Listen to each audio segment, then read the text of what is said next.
बिस्मिल्लाहिर्रहमानिर्रहीम। अस्सलाम वालेकुम गाइस, कैसे हैं आप सब? इंशाल्लाह ठीक ठाक होंगे। आज मैं आपको न्यू बॉर्न बेबी के लिए परफेक्ट साइज़ बनाना बताऊंगी। ये मेरे पास जो वाइट स्टफ़ है ये लॉन है, मैं इसको एज अ इनर यूज़ करने वाली हूँ। और ये जो येलो स्टफ़ है ये भी लॉन है और इसको मैं एज अ डिज़ाइनिंग यूज़ करूँगी इस ड्रेस के ऊपर। और ये है मेरे पास विंटर कॉटन। मैंने 1 मीटर का ये पीस लिया था, परचेज़ किया था। और ये तकरीबन प्रीमियम क्वालिटी की विंटर कॉटन है। और आपने भी इसी तरीके से इसी तरह से प्रीमियम क्वालिटी की विंटर कॉटन परचेज़ करनी है, क्योंकि ये बहुत ज़्यादा सॉफ्ट होती है। ज़ाहिर है छोटे छोटे बच्चे बहुत ज़्यादा उनकी स्किन जो है सॉफ्ट होती है, तो इस वजह से हमें उसी हिसाब से प्रीमियम क्वालिटी में विंटर कॉटन परचेज़ करनी है। देखिए ये स्लीव्स की लेंथ में ले रही हूँ। स्लीव्स की लेंथ मैंने ली है 7 इंचज़ और जो इसकी विड्थ है ये तकरीबन है 5 to 6 इंचज़। और इसको हम इस तरीके से कट कर लेंगे। बाकी की कटिंग भी मैं आपको आगे चल के बताऊँगी। ये ब्रांड्स की जो स्टिचिंग होती है ये उसी यानी कि उसी तरीके से मैं आपको स्टिच करना बताऊँगी ये वाला ड्रेस। तो जी गाइस, ये है हमने छोटा सा, बहुत छोटा सा प्यारा सा एक फ़्रॉक रेडी करना है, जिसकी मैंने चौड़ाई ली है 18 इंच और विड्थ ली है 7 इंचज़। और ये इसकी योक है जिसकी देखें विड्थ है 11 इंचज़ और इसकी लंबाई तकरीबन मैंने 4.5 इंचज़ रखी है। ये इसकी योक हम बनाएंगे, छोटी सी योक बनाएंगे। देखें ये रेडी होकर तकरीबन हमारे पास 9.5 से 10 इंचज़ रह जाएगा। और जो फ्रंट साइड का योक का पीस है उसको मैंने 1 इंच एक्स्ट्रा लिया है, क्योंकि हमने सामने से ओपन रखना है, हमने बटन प्लेकेट बनानी है। तो अब मैं ट्राउज़र की मेजरमेंट्स ले रही हूँ। और ट्राउज़र मैंने तकरीबन ये देखें 12 इंचज़ पे इसकी लेंथ ली है और इसकी विड्थ भी तकरीबन मैं 12 से 13 इंचज़ रखूँगी, जो कि हमारे पास स्टिच होके 10 से 11 इंचज़ रह जाएगा। अब मैं आपको इसकी एग्जैक्ट मेजरमेंट्स बताती हूँ। देखें 13 इंचज़ इसकी लेंथ है और 7 इंचज़ यानी कि 14 इंचज़ इसकी विड्थ है। फोल्ड होके 7 इंचज़ है। अब इसकी क्रॉच लाइन हम कटिंग करेंगे तकरीबन 9 इंचज़ पे। पहले हम 1 इंच नेफे के लिए फ़ोल्ड कर देंगे, उसके बाद हम इसकी कटिंग करेंगे, एग्जैक्ट कटिंग। ये देखें तो तकरीबन नेफ़ा फ़ोल्ड करके हमने 9 इंचज़ पे इसकी जो क्रॉच लाइन है यानी कि आसन है वो कट कर रहे हैं, क्योंकि बेबी जो है डायपर्स वगैरह पहनते हैं, इस वजह से बार बार ट्राउज़र नीचे नहीं हो, इसलिए हमें क्रॉच लाइन ज़रा बड़ी रखनी पड़ती है। तो जी ये इसका ट्राउज़र है और इसके येलो कपड़े के साथ हम छोटा सा इसको पाइपिंग करके बहुत ही खूबसूरत बनाने वाले हैं। देखिए मैंने 4 इंच की एक पट्टी ली है, तकरीबन 3 इंच चौड़ी एक पट्टी ली है और 7-8 इंच लंबी इस तरह से एक पट्टी ले रही हूँ। इसका हमने फ्रिल बना के इस फ्रॉक के अंदर अटैच करनी है। अब मैं ये इनर का कपड़ा यानी कि कट कर रही हूँ। आपने एग्जैक्ट सेम यानी कि इसी मेजरमेंट के हिसाब से ये इनर वाला कपड़ा भी कट करना है, जैसे हमने ऊपर वाला जो पीसेस थे कट किए थे। इनको बराबर रख के आप इनर को भी ऐसे ही कट कर लें। देखिए योक के साथ योक मिला के मैंने कट किया है। अब मैं फ्लेयर को फ्लेयर के साथ मिला के same as it is cut कर रही हूँ। बिल्कुल भी छोटा बड़ा ना हो, अदरवाइज़ आपको बाद में मसला होगा। ये फ्रंट की योक थी जिसको मैंने 2 हिस्सों में डिवाइड कर लिया था। अब मैं इसकी फ्रिल रेडी कर रही हूँ। इस तरीके से फ़ोल्ड करके आपने एक फ्रिल रेडी कर लेनी है। देखिए 3 इंच चौड़ा था कपड़ा और 8 से 9 इंच यानी कि लंबी पट्टी थी।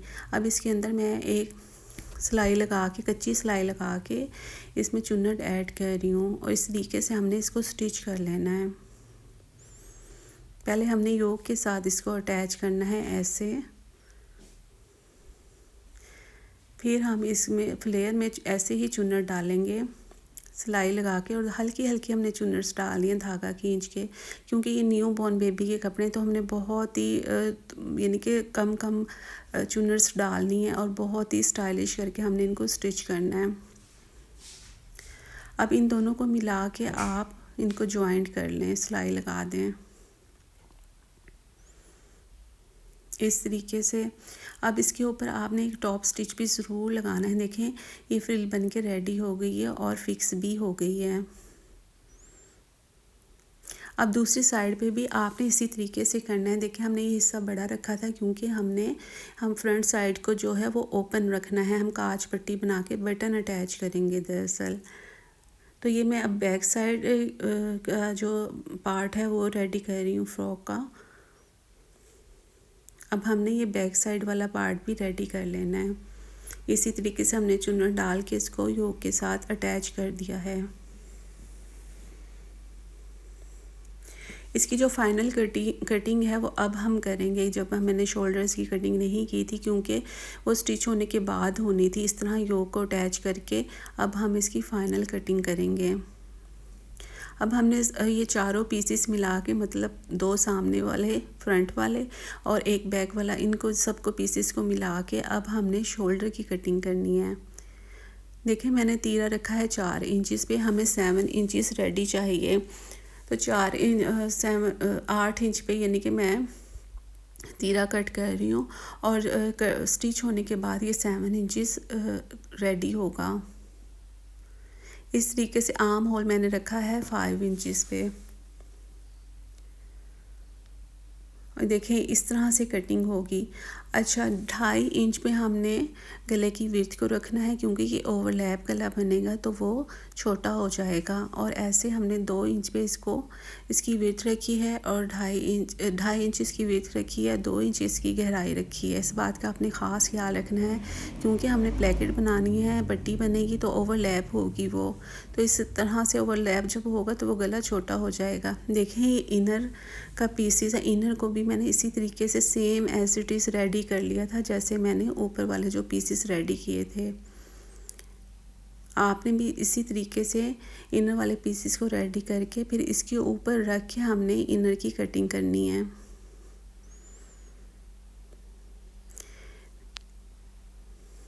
देखो इसको बिल्कुल ऊपर रख के ऐसे सेम कटिंग हो जाती है, कोई 19-20 का डिफरेंस नहीं होता। इसी तरीके से मैं अब बैक साइड की कटिंग कर रही हूँ इनर की।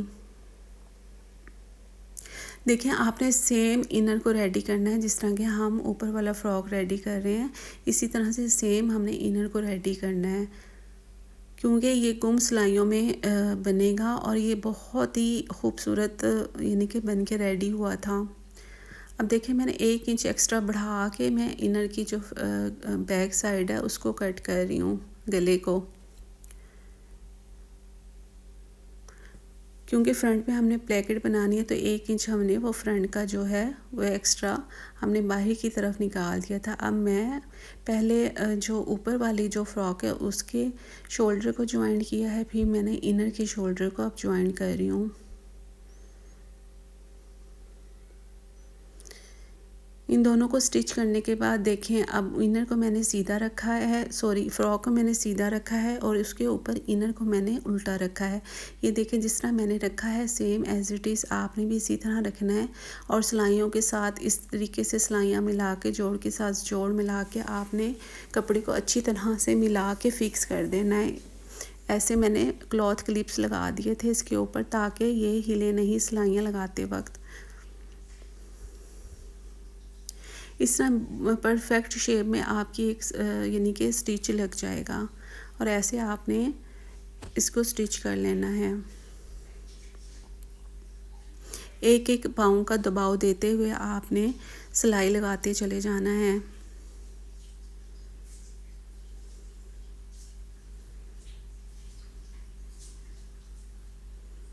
ये बिल्कुल एक डिज़ाइनर आउटफिट था, डिज़ाइनर न्यूबॉर्न बेबी ड्रेस है और ये देखने में भी ऐसे ही लग रहा था जैसे किसी बहुत ही यानी कि किसी ब्रांड का, बहुत हाई फाई ब्रांड का ड्रेस हो। ऐसे अब आपने जो नेक लाइन है उसमें छोटे छोटे कट्स लगा देने हैं और इसको सीधा कर लेना है। देखें अब इससे इसकी लुक इस कदर खूबसूरत लग रही है। जब इसकी फ़ाइनल लुक आएगी तो आपको बहुत ज़्यादा पसंद आएगा। ये देखें मैंने ये तकरीबन 2 इंच चौड़ी पट्टी ली थी। इसको अब मैंने स्लीव्स में चुन्नट डाल के इस पट्टी को अटैच कर रही हूँ और तकरीबन ये 6 इंच लंबी पट्टी थी, 7 इंच लंबी पट्टी है, 2 इंच चौड़ी थी। आप इसको फ़ोल्ड करके आप ऐसे एक टॉप स्टिच लगा दें। इस तरह से हमारी स्लीव्स भी रेडी हो गई हैं। अब मैं स्लीव्स को जॉइंट कर रही हूँ।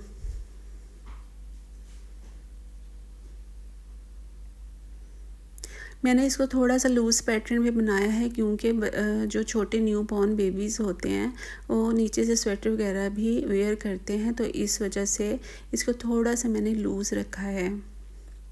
इसी तरह मैं दूसरी स्लीव्स भी अटैच कर लूँगी। देखें, आपने इस हिस्से को ध्यान से, बहुत ज़्यादा ध्यान से देखना है। मैंने गुम सिलाई लगा के जो घेर था उसको भी स्टिच कर दिया था। इस तरीके से आपने पलट के इसको एक गुम सिलाई लगा देनी है और साइड से फिर ये सीधा हो जाएगा। मैं आपको दूसरा स्टिच करके दिखाती हूँ तो यकीनन आपको समझ में आ जाएगी कि मैंने इसको किस तरीके से स्टिच किया है। ये देखें इस तरीके से। अब मैं दूसरा भी आपको स्टिच करके दिखाती हूँ। ये देखें, इसको ऐसे खोला कपड़े को और ऐसे हमने पलट के इसको अंदर की तरफ सिलाई लगा देनी है। इस तरह से बिल्कुल गुम तरीके में ये फ्रॉक रेडी होगा गुम सिलाई से। सिर्फ स्लीव्स की जो आर्म होल की सिलाई है वो और साइड वाली सिलाई सिर्फ यानी कि नज़र आएगी, वो भी हम उसको ओवरलॉक करा देंगे। बस ये सिलाई मैंने ओपन लगाई है, बाकी सारा जो फ्रॉक है वो हमने गुम सिलाई से स्टिच किया है। इसको फिर मैंने बाद में ओवरलॉक करवा लिया था और फ्रंट से जो हमने बटन पट्टी बनाई थी उस पर मैंने काज करवा लिए थे, क्योंकि हमने इसको बिल्कुल ओपन रखना था, क्योंकि ये छोटे बच्चों ने पहनना था तो उनको पहनने में और उतारने में आसानी हो, इस वजह से। अब मैंने सारी साइड्स वाली सिलाइयाँ लगा दी थी। अब मैं ट्राउज़र्स स्टिच कर रही हूँ। फाइनल लुक में इसके एंड में दिखाऊंगी आपको। पहले मैंने क्रॉच लाइन को स्टिच किया है। देखें, ये छोटा सा मैंने इस तरह से फ़ोल्ड करके नेफ़े के लिए एक नेफ़ा होल जो बनाना होता है इलास्टिक के लिए, वो बना रही हूँ। और इस तरह से मैंने सारा नेफ़ा फ़ोल्ड कर लिया था।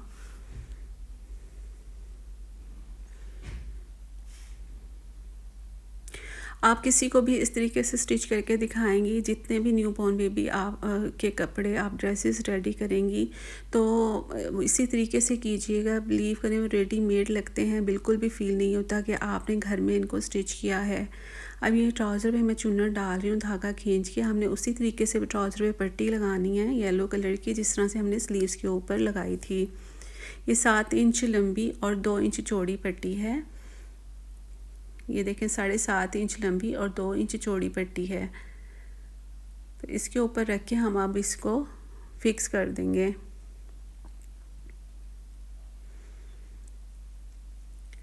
चुन्नट को आप अपने हिसाब से एडजस्ट कर लीजिएगा, सेंटर में रहे तो ज़्यादा बेहतर है। सारी गैदर्स जो हैं इस तरीके से बिठा के आप अब इस पे टॉप स्टिच लगा दें फ़ोल्ड करके।